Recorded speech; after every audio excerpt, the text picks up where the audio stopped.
बाद फ़अऊज़ु बिल्लाहि मिनश्शैतानिर्रजीम बिस्मिल्लाहिर्रहमानिर्रहीम।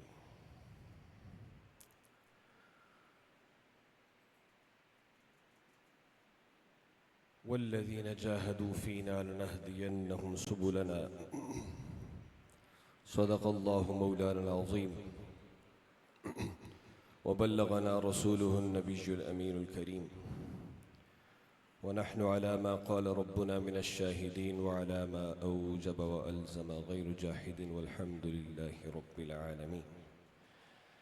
इन्नल्लाह व मलाइकतहु युसल्लूना अलन नबी या अय्युहल्लज़ीना आमनू सल्लु अलैहि व सल्लिमू तस्लीमा। अस्सलातु वस्सलामु अलैका या सय्यदी या रसूलल्लाह व अला आलिका व अस्हाबिका या सय्यदी या हबीबल्लाह। हज़रत ज़ी वक़ार व एहतिशाम सदर महफ़िल सय्यदी व मुर्शदी व वालिदी हज़रत क़िबला पीर साहिब और ब्रादर मुकर्रम क़िबला जानशीन पीर साहिब हज़रत सैयद शम्सुल आरिफ़ीन शाह साहब अल्लामा व मुफ्ती व दीगर सदात एज़ाम उलमाए किराम सामीन बा तमकीन,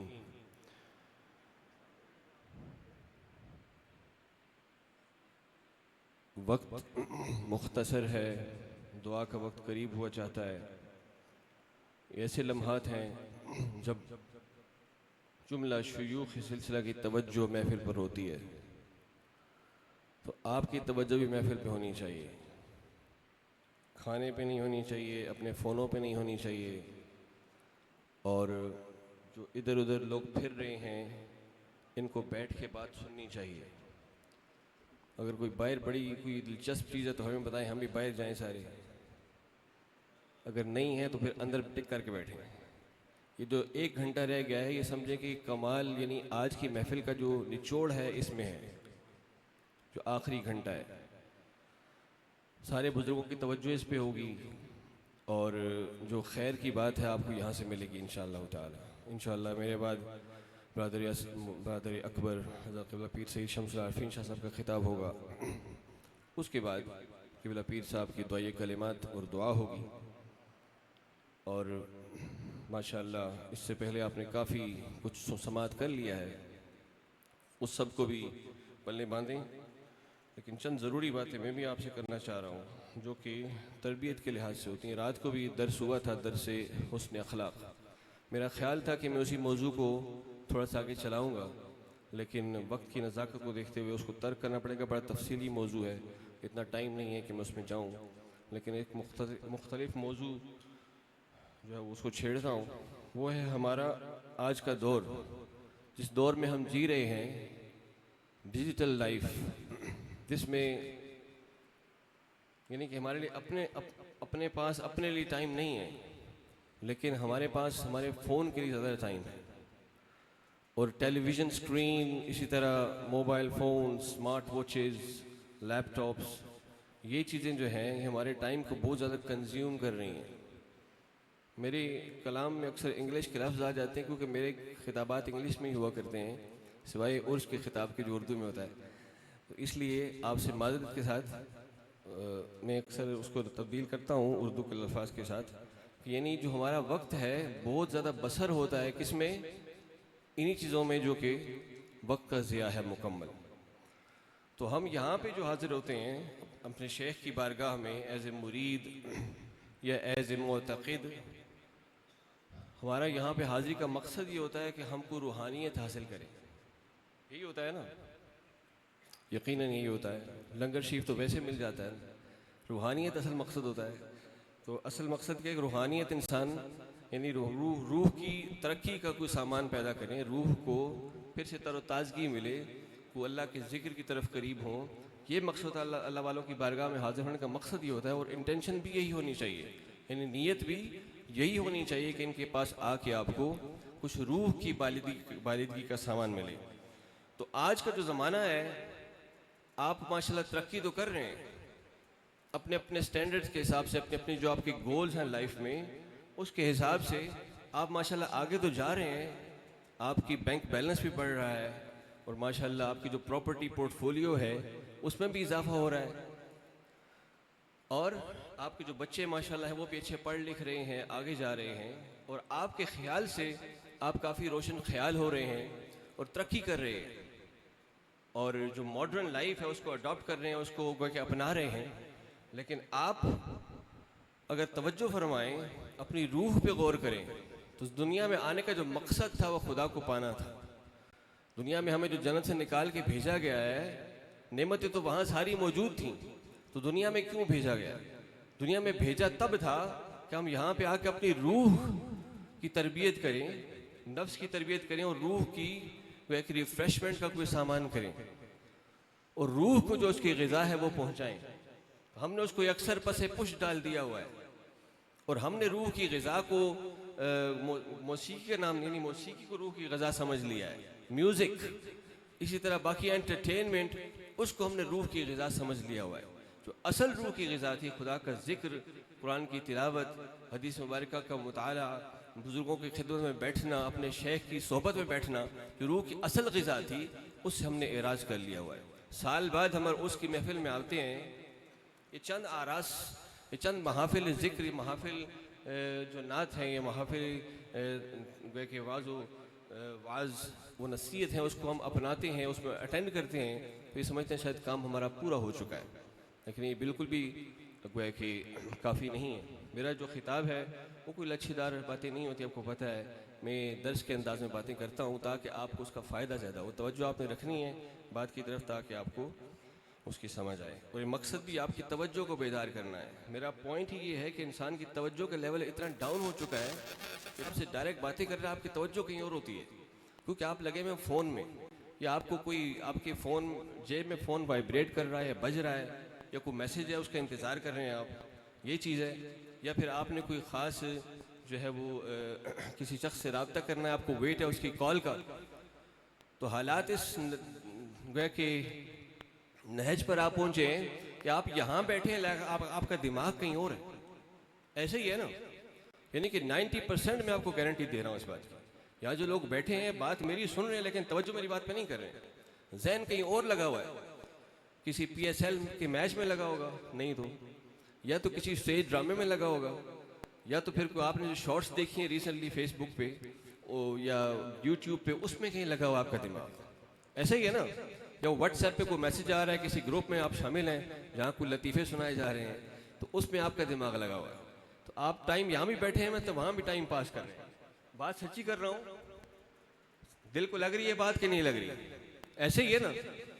तो ये हाल है हमारा, एक कि रूहानियत का हमारा ये हाल हो चुका है कि हम मौजूद तो यहाँ पे हैं, मौजूद खुदा के सामने होते हैं नमाज में, कुरान पढ़ते हुए हमारी तवज्जो वहाँ नहीं होती है। हत्ता कि उम्रा कर रहे हैं जाके, तो उम्रे में तो वो मौका ऐसा है कि इंसान खुदा के सामने है, खुदा के घर के सामने है।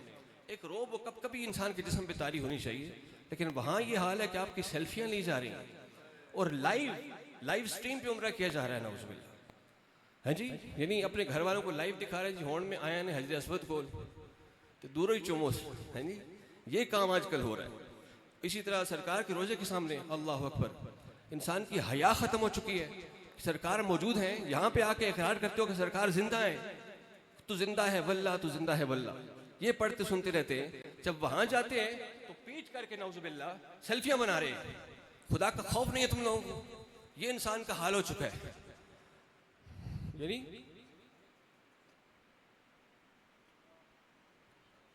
कैफियत है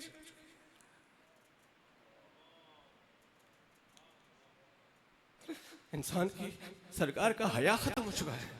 मैं अभी हाल ही में उम्र से आया हूँ, तो वहाँ मैंने हाल दोबारा देखा, नहीं कि रन में रिफ्रेश है वो चीज़ कि कैसे लोग जाते हैं और सरकार की बारगाह में रियाजुल जन्नह में गोया कि आजकल आपको रियाजुल जन्नह में ज़िंदगी में गोया कि साल में एक बार आपको अलाउड है परमिट।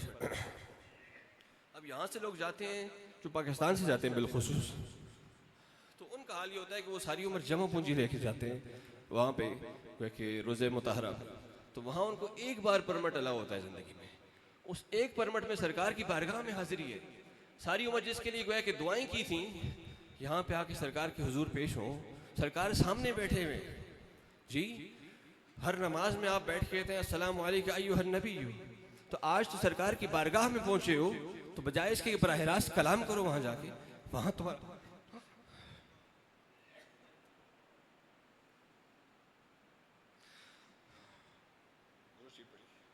दुरूद शरीफ पढ़ी।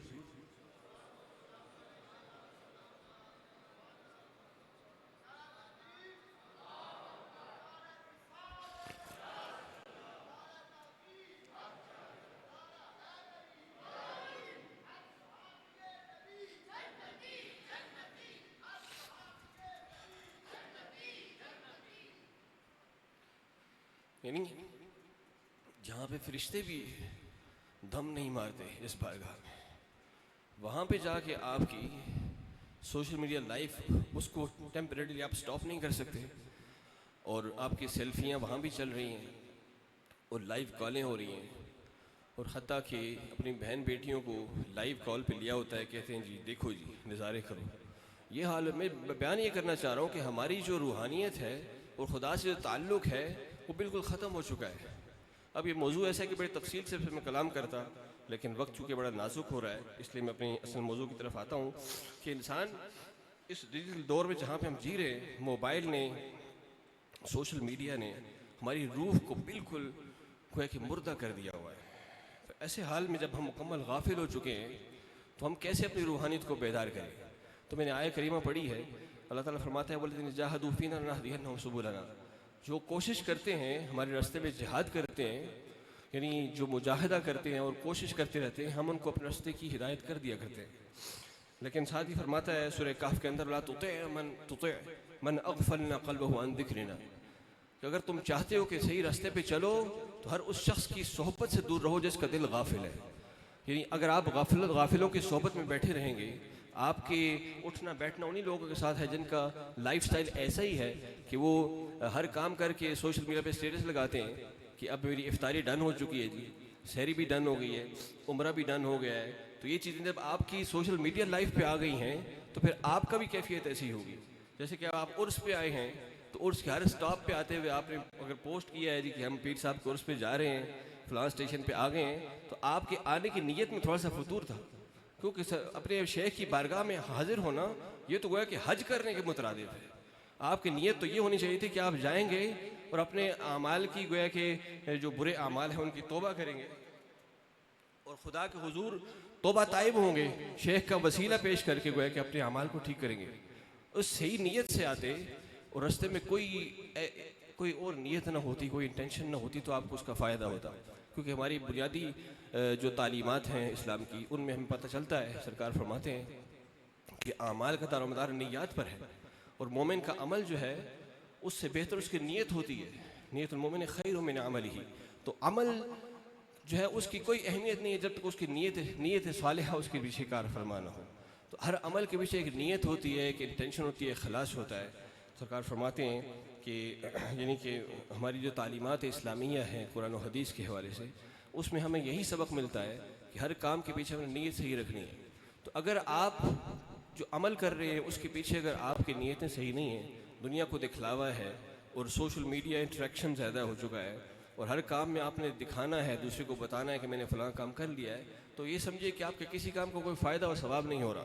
हर काम कर भी रहे हैं और साथ ज़ाया भी कर रहे हैं।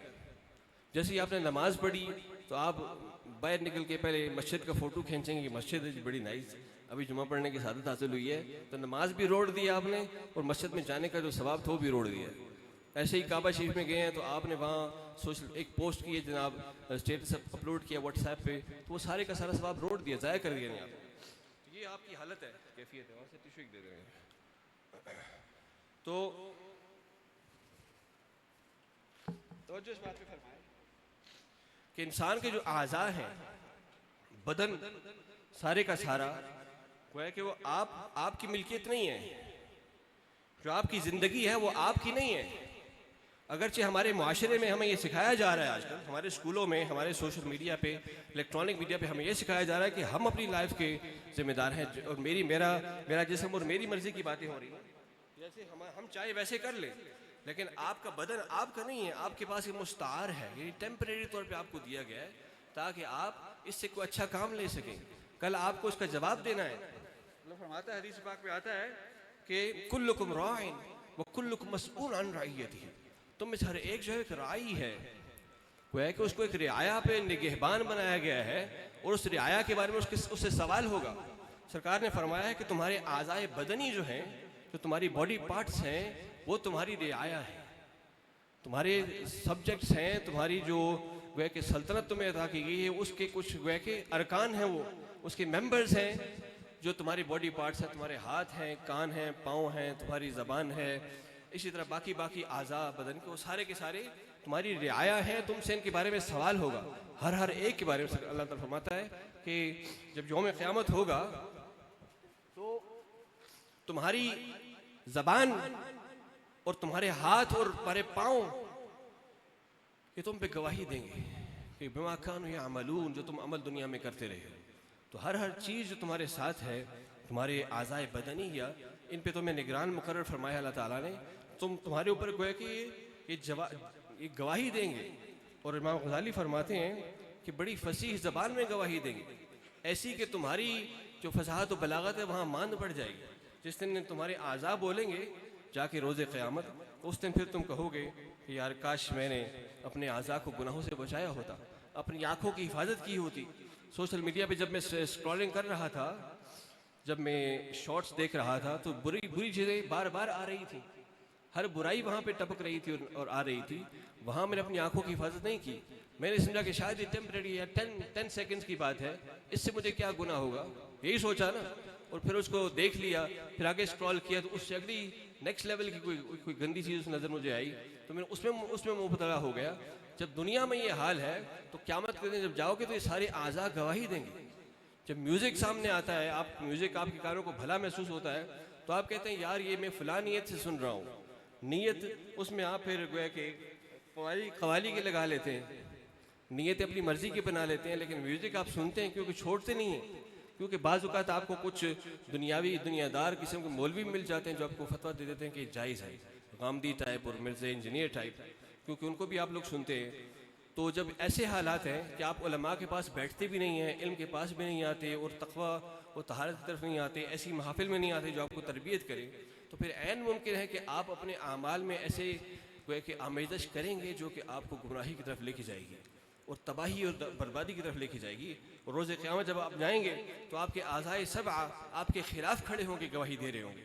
दुनिया में तो आप समझें कि शायद मेरे बॉडी पार्ट्स हैं, मेरी लाइफ, मेरी मर्ज़ी, लेकिन वहाँ जाके फिर आपके आज़ाए सब आपके नहीं होंगे, फिर ये आपके ख़िलाफ़ गवाही दे रहे होंगे। तो आपकी जो आँखें हैं, जो आँखों का मकसद था, अगर उनको आपने पूरा नहीं किया फिर आप गोया के खसारे में होंगे। आँखों का मकसद क्या है कि आप खुदा की निशानियों को देखें, अल्लाह के बंदों को देखें, आप अल्लाह के गोया के जो आयात हैं दुनिया में उनका दीदार करें, कुरान पाक का दीदार करें, सरकार की हदीस मुतहरा को देखें, उनको पढ़ें। इस तरह आँख कान जो हैं इसलिए दिएंगे ताकि आप इससे कलाम रब्बी सुन सकें और हिदायत को पा सकें। ऐसे ही जो ज़बान है इसलिए दी गई कि आप खुदा का जिक्र कसरत से करें, और कसरत ज़िक्र जो है उसमें पीर साहब ने रात को कलाम किया है माशाअल्लाह तफसील के साथ, यानी कि ज़िक्र मुख्तलिफ़ अक़साम, तिलावत किताब की सूरत में हो या फिर तकरार इल्म की सूरत में हो या फिर किसी और तरीके पे, जो भी चीज़ खैर का बायस हो, ज़िक्र उस तरीके पे हो, तो अगर आप वो करें तो आपको गोया कि हिदायत उससे फिर आप गोया कि उसका मकसद पूरा करें। लेकिन अगर आप इसी ज़बान को इस्तेमाल करके फजूल बातें कर रहे हैं, चैटिंग कर रहे हैं, व्हाट्सएप पे चिट चैट पे लगे हुए हैं, रात को आपने एक नाइट पैकेज ऑन किया हुआ है और फजूल आपने ग्रुप्स ज्वाइन किए हुए हैं जो जहाँ पे आप फजूल बातें कर रहे हैं, ये सारी बातें मौजूद हैं, मैं अपने पास से नहीं कर रहा हूँ, आपके अंदर मौजूद है। अगर अंदर झाँकें तो ये चीज़ें हो रही हैं आपकी फैमिली, आपके माशरे में।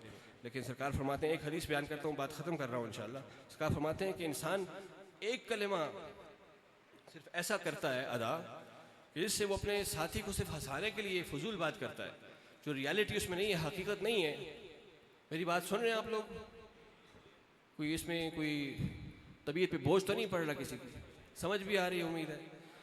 तो सरकार फरमाते हैं कि एक कलिमा इंसान ऐसा कहे जो अपने साथी को हंसाने के लिए, कोई बड़ी आम चीज़ हो कि मेरी सोसाइटी में हंसाना एक दूसरे को, तो कलिमा जिससे सिर्फ उसका मकसद ये कि अपने साथी को हंसाए, वो फजूल बात थी, तो इस एक कलिमे से वो 70 साल की गहराई में जहन्नुम में गिरता है। नाउज़ुबिल्लाह सुब्हान अल्लाह।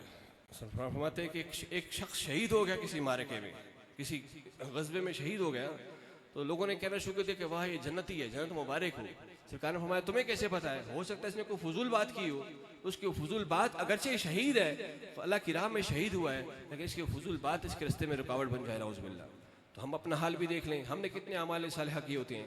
5 नमाज़ें तुम्हारी पूरी नहीं होती, 4.5 होती हैं, ये 4 होती हैं, ये 3.5 होती हैं कभी कभी। जुमे की बाज़ औक़ात तो जुमे की नमाज़ लोग पढ़ते हैं, कुछ ईद वाले हैं, लेकिन हमारी नमाज़ें पूरी नहीं हैं, हमारे जो फ़राइज़ हैं पूरे नहीं हैं। उसके बावजूद अगर हम इतनी गफलत में पड़े हुए हैं कि रात दिन हमें एहसास नहीं अपने अमाल का, अपने जो हमारे कैरेक्टर का, तो फिर यकीनन हम तबाही की तरफ जा रहे हैं। तो अब इसलिए सिर्फ चंद चीज़ें गिनवाता हूँ, उसमें तफसील में नहीं जा सकता, जो हमारे सोसाइटी में पाई जाती है कि हमारी ज़बान, उसको हम कैसे महफूज कर सकते हैं। सबसे पहले तो झूठ है, जो कि हमारी ज़ात, हमारी लाइफ का एक लाजिमा बन चुका है, यानी कि हम झूठ से बच नहीं सकते। इस दौर में झूठ बहुत आम हो चुका है और हम उससे बचना पसंद भी नहीं करते। इस तरह गीबत है, बहुत आम हो चुकी है, कि सोसाइटी का एक जुज़ बन चुकी है। इसी तरह मिराव जिदाल, यानी एक दूसरे से आर्ग्यूमेंट करना बहुत आम, उलमा में बिलखुसूस बहुत आम हो चुका है आर्ग्यूमेंट।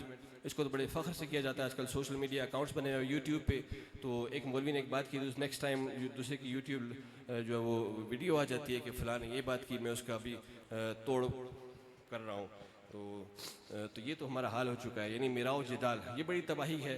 इंतकाफ फरमाते हैं कि इंसान है जो मिरा है, यानी मिरा यानी आर्ग्यूमेंट, जो इसको छोड़ेगा अगरचे वो गलत है, वह मुब्तिलुन, गलत होते होने के बावजूद उसको एहसास हो जाए, उसको छोड़ दे, उसको मैं जन्नत में गोया कि घर की ज़मानत देता हूँ।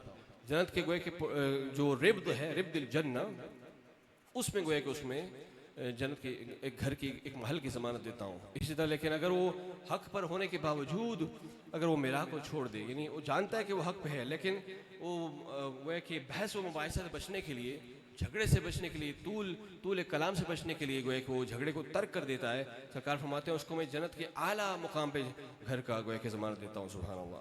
तो मेरा छोड़ना बड़ा ज़रूरी है। तज़कियतुन नफ्स, अपने आप को बड़ा अच्छा बना के पेश करना, अपनी तारीफ़ें करना, अपने गुन गाना, ये चीज़ बड़ी तबाही का बाइस है। इसी तरह मखलूक पे दुआ करना और लानत और मज़ाह और सुखरिया, इसके बारे में अर्ज़ कर चुका हूँ। ये सारी चीज़ें जो हैं ज़बान के हवाले से इंसान अगर कंट्रोल कर ले, आज की महफिल से अगर आप सिर्फ इतनी चीज़ ले जाएंगे, बात ख़त्म कर रहा हूँ, इतना सिर्फ आप आज मेरे इस कलाम से अगर कुछ ले लें, मुझे उम्मीद है कि आपके फ़ायदे की बात होगी कि ये सारी चीज़ें जो गिनवाई हैं, झूठ, गीबत, मज़ाह, इसी तरह मेरा यानी आर्ग्यूमेंट करना, किसी से बहस व मुबाहिसा करना, और इसी तरह गीबत और फाहिश कलामी और तंज़ व मज़ाह, जो कि बहुत फैल चुका है हमारी सोसाइटी में, इससे बचें।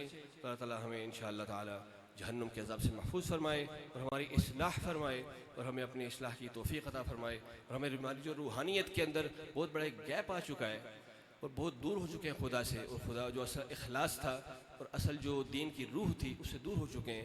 अल्लाह ताला हमें उसको दोबारा सही करने की तौफ़ीक़ अता फरमाए, इन बुज़ुर्गों को फैज़ अता फरमाए। तो वक्त मैंने ज़्यादा लिया तो उस पर माज़रत खा हूँ।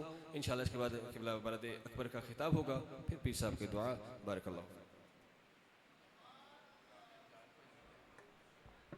माशाअल्लाह इज़हार ख्याल फरमा रहे थे हज़रत अल्लामा मौलाना पीर सैयद सिराजुल आरिफीन शाह साहिब। अब मैं इल्तिमास गुज़ार हूँ ख़तीब अहले सुन्नत हज़रत अल्लामा मौलाना काजी मोहम्मद उमर साहब से आप तशरीफ़ लाएँ और अपने ख़यालात का इज़हार फरमाएँ। नारे तकबीर, नारे रिसालत, नारे तहक़ीक़, नारे हैदरी, नारे गौसिया।